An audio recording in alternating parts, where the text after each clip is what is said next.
The movie I.S.S. is a space thriller taking place aboard, wait for it, the International Space Station, I.S.S. Get it? So clever. Two teams of astronauts live and work on the station, one from America and one from Russia, and they initially get over some cultural ice-breaking when they meet and make it clear that whatever tensions between their countries, they keep the politics out of the station. Okay, fair enough. And then, quite suddenly, while looking out a viewport at the planet Earth, they see nuclear bombs go off. That's it, man. Game over, man. It's game over. Well, that's strange. It's not even the season for nukes. Then both sides get orders from their respective governments, or so we believe, to take the station, and the tension of distrust is palpable. So that's the premise. The main character and protagonist is played by Ariana DeBose, if I'm pronouncing her last name right, fulfilling the strong woman of color role. Box number 1, check Mission Control. And the director, whose last name I definitely cannot pronounce, Gabriella Proprietary, is an environmental, animal, and social activist. Box number 2 checked. So first off, I find the premise really just ridiculous. This might fly if it were in the distant future, like on a ship or station, especially one with artificial gravity, but it's just silly to me in this situation. And that's one of the benefits of doing anything in the future, is that you can always say, well, I'm glad we invented that, whatever.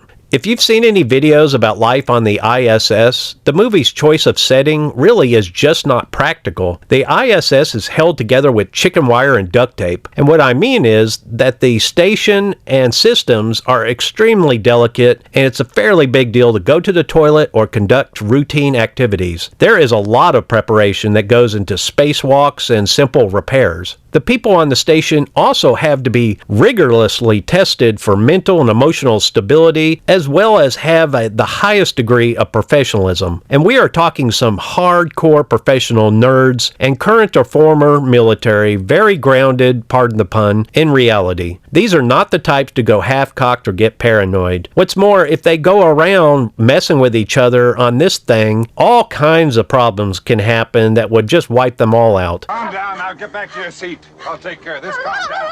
Calm down. Get a hold of yourself. Doctor, you're wanted on the phone. Seriously, though, if either the Russian or American teams on the station received orders to take the ISS, they'd laugh it off. They'd probably show the orders to everyone else on the station, and everyone would get a chuckle. Both sides would smirk at it. Secondly, why in hell would anyone on Earth care what's going on the ISS in the middle of a war? I think this borrowed heavily from the movie 2010 that used the same premise in that you have Russians and Americans in space, in that case on the Russian Leonov and later the American Discovery spaceships. Then tensions on Earth escalate, both sides are given orders by their chain of command to sever relations and go on to their own ships. That scenario is far, far more likely one and more practical, but even then, with ships near to the planet Jupiter in that case, it's still kind of ridiculous. There's no reason to tell your team in space, either orbiting Earth or on the other side of the solar system, to do anything really. Maybe a little of this movie is also taken from Crimson Tide, with actors Denzel Washington and Gene Hackman representing different sides in an internal struggle on board of a Navy submarine, with each interpreting an order and situation differently. I'd, by the way, recommend both of those movies, as they are both better than this.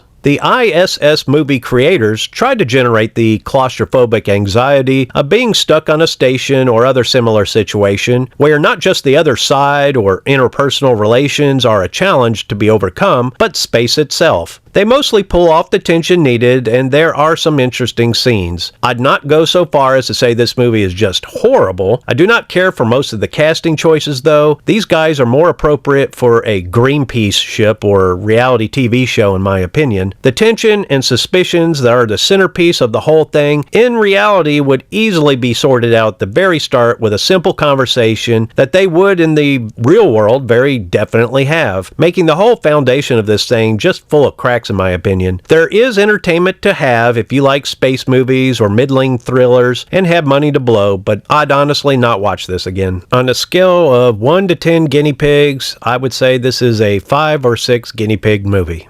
I am a little disappointed.